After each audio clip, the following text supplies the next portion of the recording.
Hello বন্ধুরা, দুই শালিক আজকের পর্বে আপনারা দেখতে পাবেন বস্তিতে দুই আঁখির মধ্যে ঝগড়া লাগলো।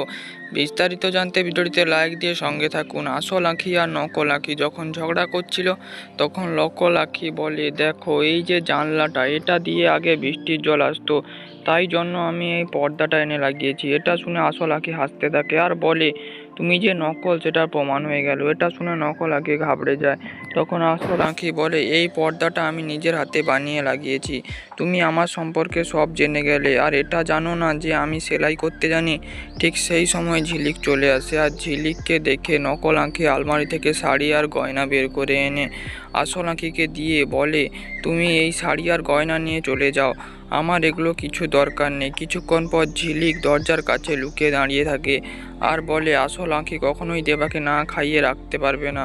তখন এক আঁখি দেবাকে খাওয়াতে যায়, তখন আর এক আঁখি সেখানে চলে আসে আর বলে, দেবা তুমি আমার হাতের রান্না খাবে। ও নকল আঁখি, তাহলে কি দেবা আসল আঁখিকে খুঁজে বের করতে পারবে? বন্ধুরা, তোমাদের কি মনে হয় তা অবশ্যই কমেন্টে জানান। আর ভিডিওটি যদি একটুকুও ভালো লেগে থাকে তাহলে ভিডিওটিকে লাইক করবেন আর চ্যানেলটিকে সাবস্ক্রাইব করে পাশে থাকুন।